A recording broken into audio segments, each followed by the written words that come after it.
Taylor Adams, Brodie Grundy, Sydney, Friday night. Woof! Here we go.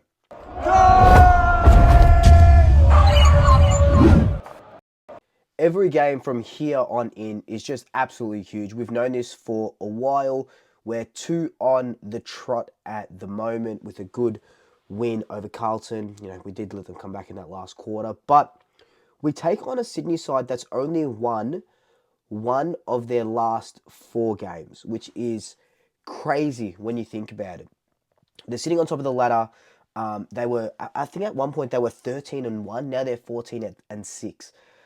And they come out last week and they get absolutely trounced and embarrassed by Port Adelaide. They kick 1 goal in the quarter. I remember watching or looking at the scores while the Collingwood game was playing while we were there. And everyone around us, you hear them like, wow, have you seen the scores? Is this real? It was like 71-0 at one point.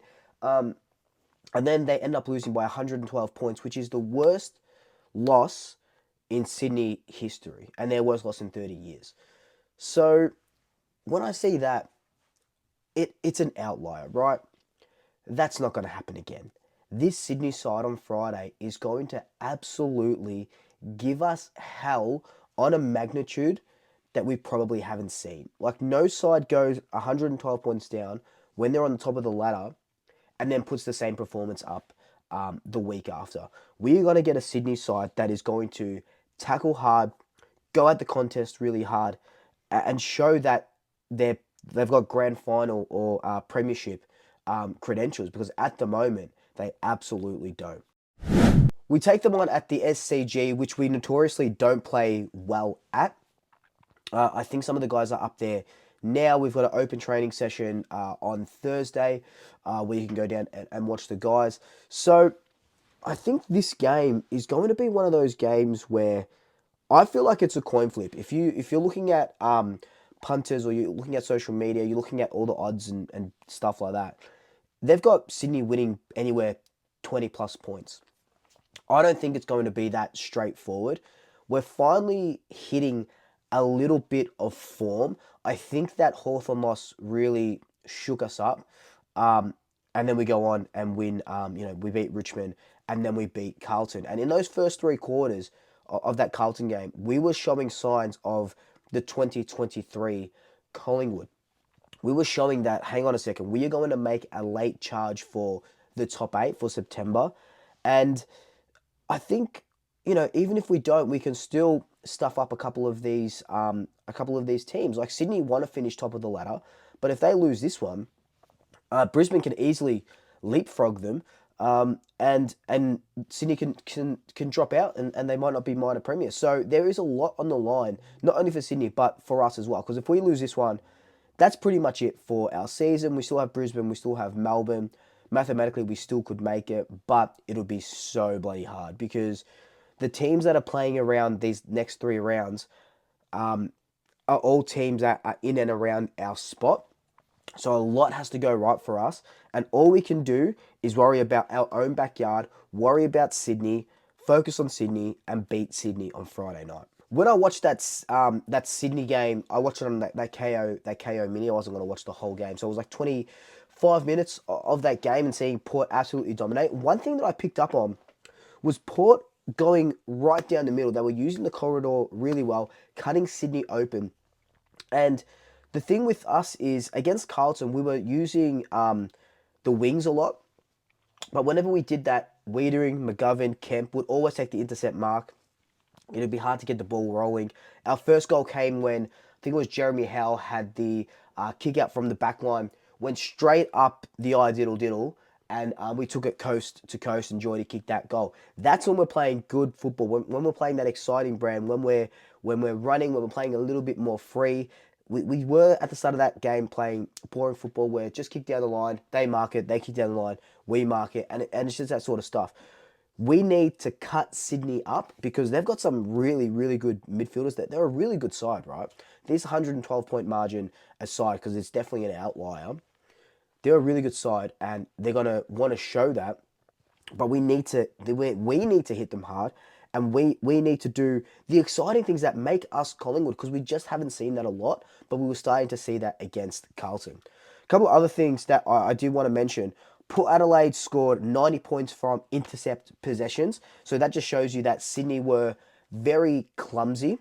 Port scored 57 from clearances, and they were plus 35 for inside 50s. That was another thing that I noticed with Sydney in that Sydney Port game, was that Sydney looked lost. They looked like a team that had no cohesion. I think it was, I can't remember who came out and said, maybe it was David King, said that Sydney looked like a team that are individuals playing for themselves, playing for Brownlow medals, and playing for coaches' votes and all this sort of stuff, as opposed to playing for the team. And I think Collingwood has really started to do that in the last few weeks. We had that patch of 4 games where nothing was working. There was absolutely no cohesion. And that's what that Sydney game reminded me of. Can they get it back in a big way in a week after a devastating loss? I think they can, but probably not to the extent that they would want it to.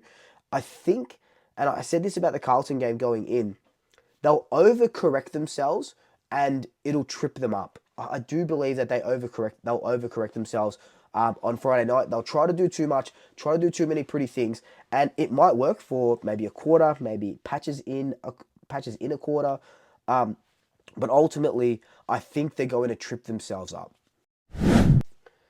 One thing that Carlton did well against us was their clearance work. So we had more hitouts. They were sharking Darcy Cameron's ruck taps. So we need to tighten up on that midfield work, on that clearance work, because in that last quarter, Patrick Cripps was just running away from us. And then you look at Sydney. You know, they've got Heaney in the middle, Taylor Adams now. They've got Brodie Grundy, who is in All-Australian contention, who has had a low couple of weeks. So he's going to want to show up for his old club. He's going to want Taylor Adams is going to want to show up against his old club as well. But we know how Brodie Grundy taps, right? So what I'm thinking is that these hitouts, they don't really matter because we can shark to Brodie Grundy. Scott Pendlebury, Dacos for a little bit. Some of those guys have played with Grundy for a while. So I don't think it's going to be a lot of our thought, but I think some of it will be that we are going to start sharking Brodie Grundy's taps. Obviously, things have changed and his technique and stuff will change, but I think it stays a little bit the same, and that's how we start getting these clearances. And if Port put 57 points in clearances, again, that just shows me that Sydney weren't turned on, and that's what you're hoping for. And Darcy Cameron, I just made a video about Darcy Cameron, how good he's been. I think we might have 2 ruckmans playing for us on Friday night. And yes, Sydney are going to get on top. They're going to score from clearances because they're going to get into a vein of form that they've had at the start of the year or for most of the year.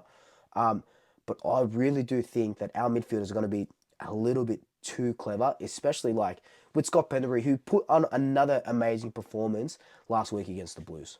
The thing with Sydney is that they've got so many good players: Warner, Goulden, Mills, Blakey, all these guys that are going to want to prove themselves even more. Like, you give Errol Goulden a little bit of space, he's going to kick a goal. Same with Warner, same with all of these guys.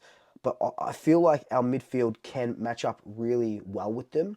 What I don't want to see is a repeat of the Carlton game where, like I just mentioned, we're not lowering our eyes. I want to see us lower our eyes. I want to see us hit a couple of more targets. I want to see us not just, if we're kicking out from the back line, not just going to I know that's how everyone sort of plays, but going to the pack where they're just going to mark the ball, their intercept markers are going to mark the ball. What I also want to see is just quicker football. Against Carlton, we were playing a little bit too slow. We were hesitating a little bit. But then when we got on a roll, we really got on a roll. And it was at 2023 Collingwood. So I just want to see us play with a little bit more speed, a little bit more excitement, and a little bit more fun. And I really think that we can trip Sydney up. My big call and predictions, I think McStay kicks 3 goals, and I think we beat Sydney by 24 points. But anyway, guys, let me know your thoughts down below. Do you think we're going to win? How much do you think we're going to win by? How do you think we're going to win? Let me know your thoughts down below. These are always my thoughts, obviously. But until then, like, comment, subscribe, tell your family, tell your friends, tell your pets. And until next time, double shackers. I'll swoop you later.